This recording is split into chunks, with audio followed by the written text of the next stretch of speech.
Muito bom dia nesse frio de sexta-feira. Vale lembrar, eu sou um carioca.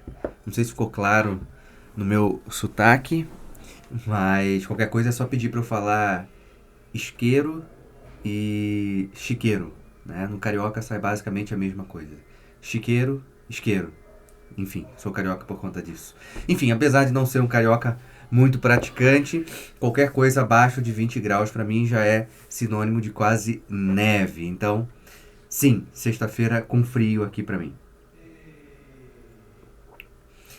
Mas eu não vim falar sobre frio, e sim trazer uma história muito interessante da minha jornada dentro da psicologia tomista, que foi quando eu conheci o professor Sidney Silveira. Eu marquei um almoço com ele. Na verdade era um café da manhã, que virou um almoço, que foi até a noite. E ali ele falou para eu não desistir. Um dia eu falo mais detalhadamente desta parte, até encontrar ele. Mas ele, ele falou para eu não desistir, que ele ia me dar aula. E a partir daquele momento eu comecei a encontrar o professor Sidney durante 5 anos praticamente, um pouquinho mais. Uma vez por semana eu ia até a casa dele. Então,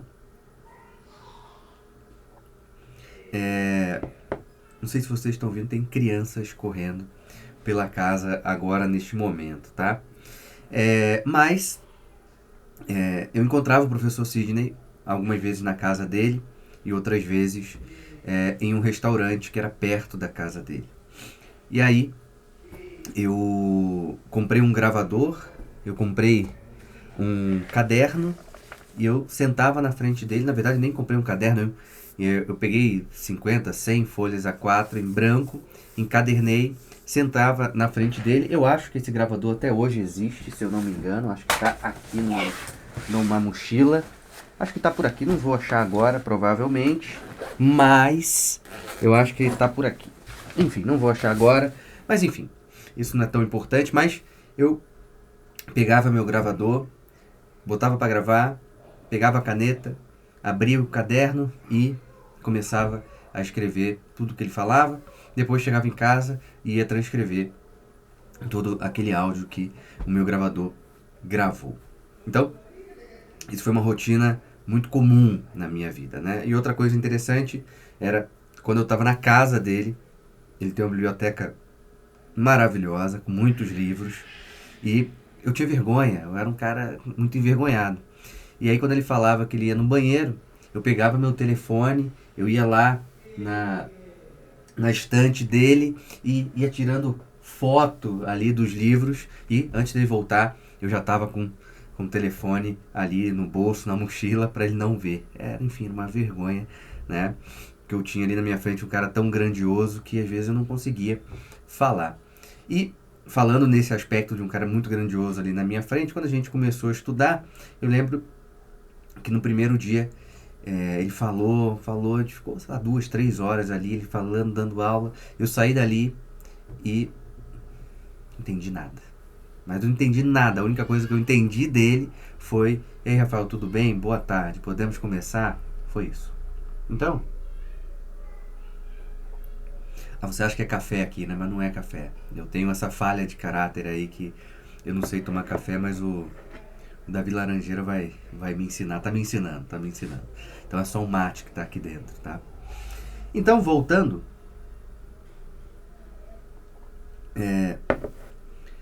eu saí daquele primeiro encontro encantado, mas sem entender o que ele tava falando comigo.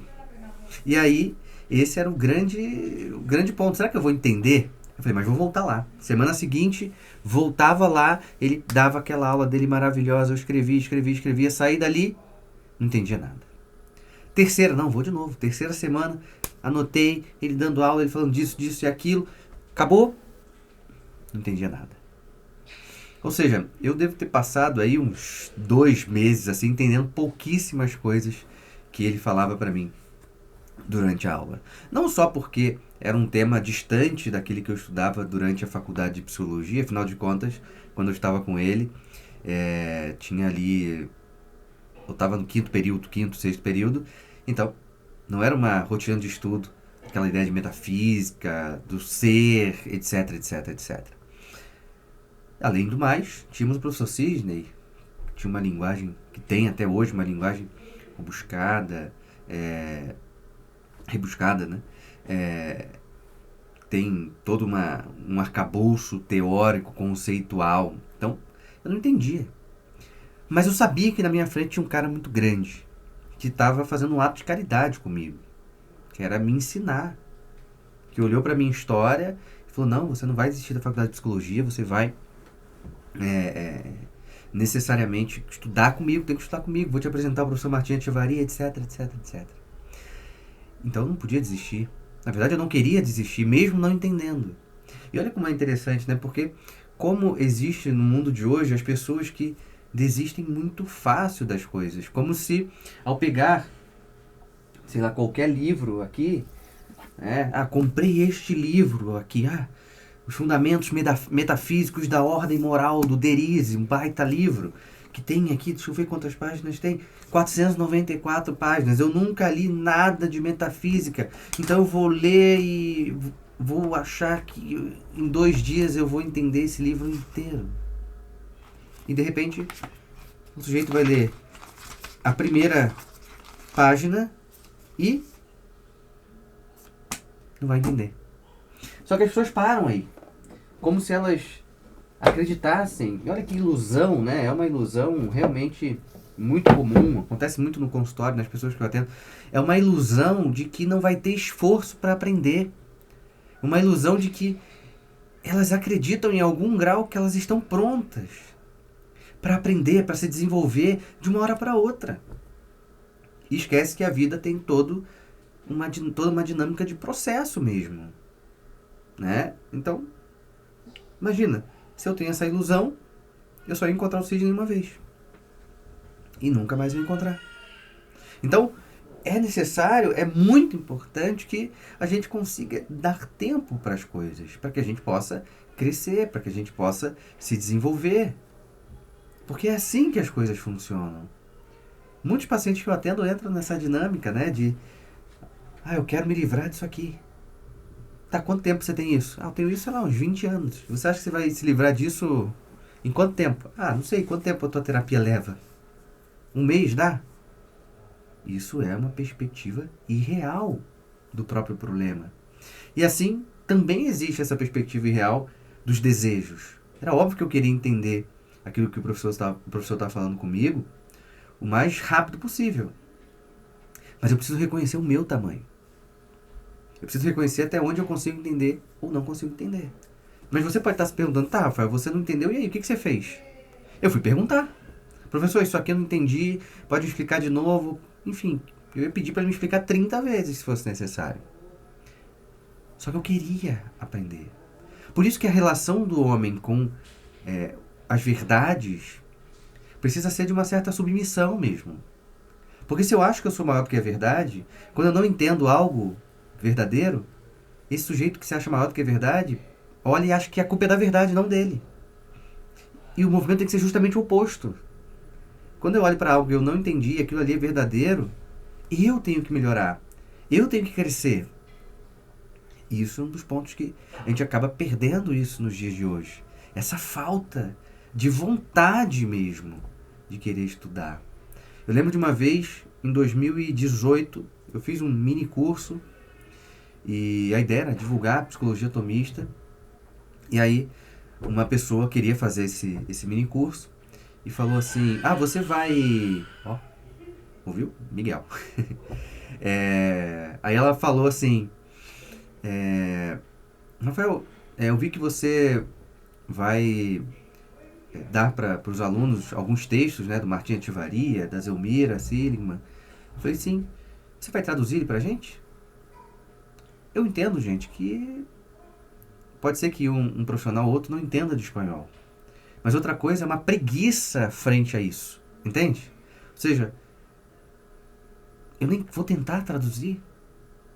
Quando eu decidi falar de psicologia atomista lá no meu TCC, uns 2 anos antes de entregá-lo, eu já sabia que, 2 anos, 1 ano antes, eu já sabia que a minha bibliografia seria basicamente em espanhol, e eu não tinha nenhuma relação em estudar espanhol, ler espanhol, nada.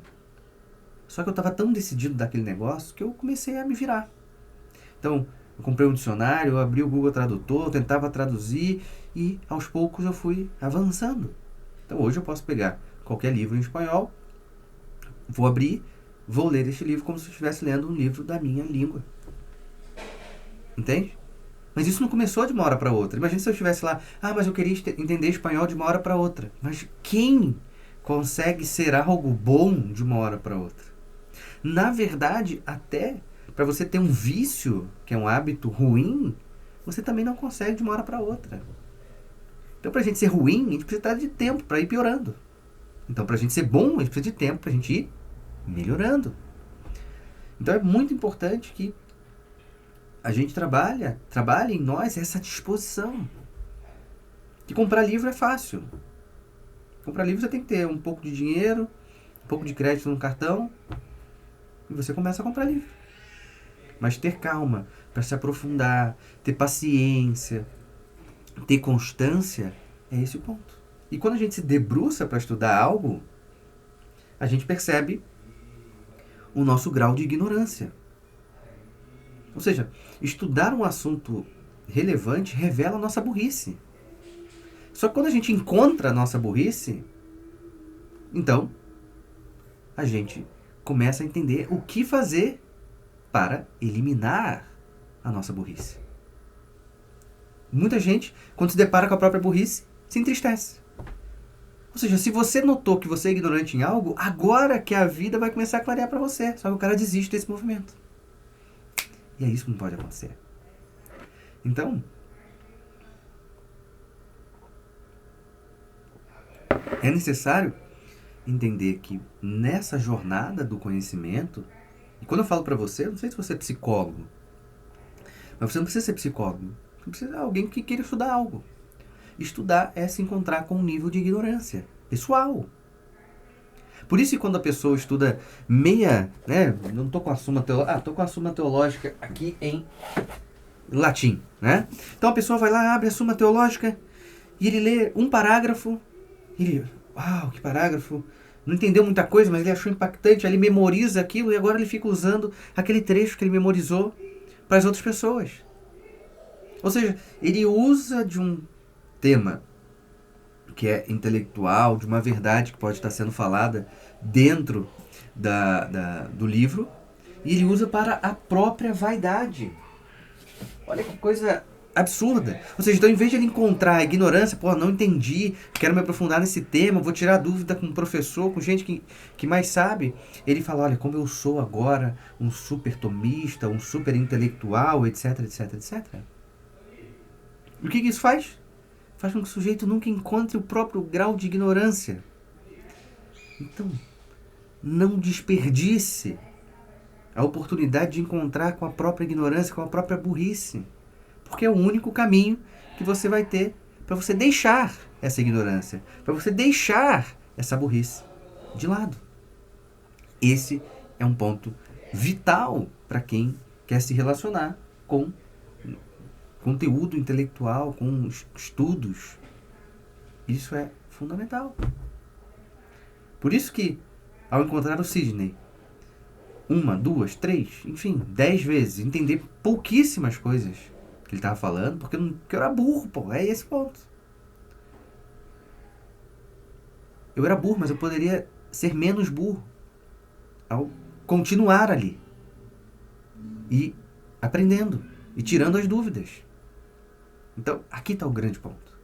Não tenha medo de encontrar a própria ignorância, porque esse é o caminho que você vai ter para eliminá-la.